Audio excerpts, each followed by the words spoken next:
જન્માષ્ટમીના દિવસે તુલસીના આ ઉપાયો કરશો તો મળશે ધન, સમૃદ્ધિ અને પારિવારિક સુખ. શ્રી કૃષ્ણ જન્માષ્ટમી વર્ષ 2024માં 26મી ઓગસ્ટે ઉજવવામાં આવશે. કેલેન્ડર અનુસાર આ પવિત્ર તહેવાર ભાદ્રપદ મહિનાના કૃષ્ણ પક્ષની અષ્ટમી તિથિના રોજ ઉજવવામાં આવે છે. આ દિવસે ભગવાન શ્રીકૃષ્ણની વિધિવિધાનથી પૂજા કરવામાં આવે છે.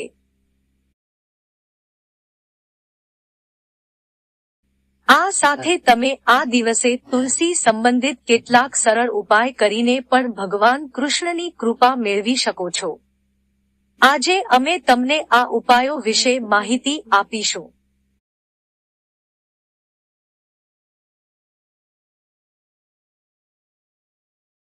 વૈવાહિક જીવનમાં સુખ શાંતિ માટે ઉપાય. જો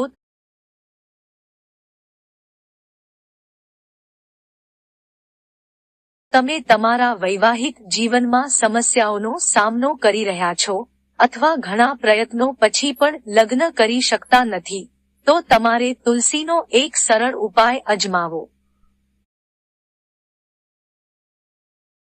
તમારે માત્ર એટલું જ કરવાનું છે કે જન્માષ્ટમીના દિવસે તમારા ઘરમાં તુલસીનો છોડ લાવવો અને તેને ઉત્તર પૂર્વ દિશામાં લગાવવો.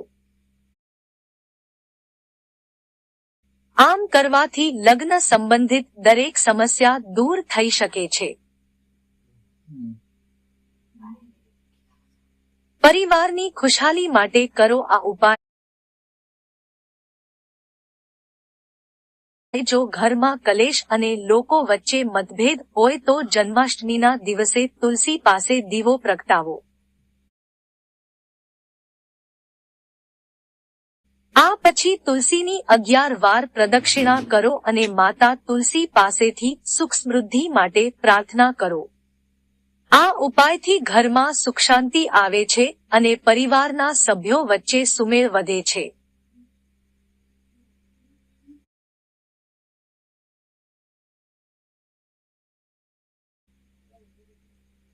નોકરીમાં પ્રમોશન અને ધનલાભ માટે કરો આ ઉપાય. દરેક વ્યક્તિ પોતાની કારકિર્દીમાં ઊંચાઈએ પહોંચવા માંગે છે અને દરેક વ્યક્તિ પર્યાપ્ત રકમની પણ ઈચ્છા રાખે છે.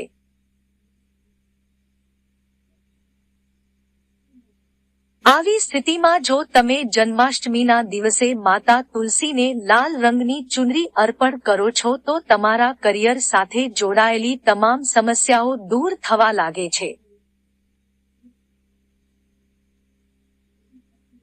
માતા તુલસીના આશીર્વાદથી તમારી આવક વધે છે અને તમને ધન કમાવવાના બીજા ઘણા સ્ત્રોત પણ મળે છે.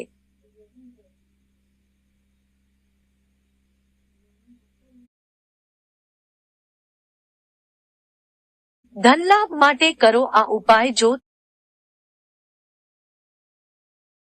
તમે આર્થિક લાભ ઈચ્છો છો અને અટકેલા પૈસા પાછા મેળવવા ઈચ્છો છો તો તમારે જન્માષ્ટમીના દિવસે ભગવાન શ્રીકૃષ્ણને ચઢાવેલા ભોજનમાં તુલસીના પાન રાખવા જોઈએ.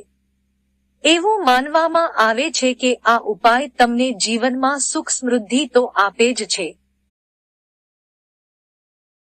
પરંતુ તમને આર્થિક લાભ પણ મળે છે.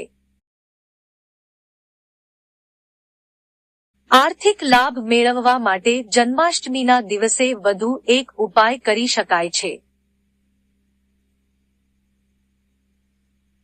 આ દિવસે તમારે તુલસીના 3 કે 5 પાન લઈને લાલ કપડામાં બાંધી દેવાના છે.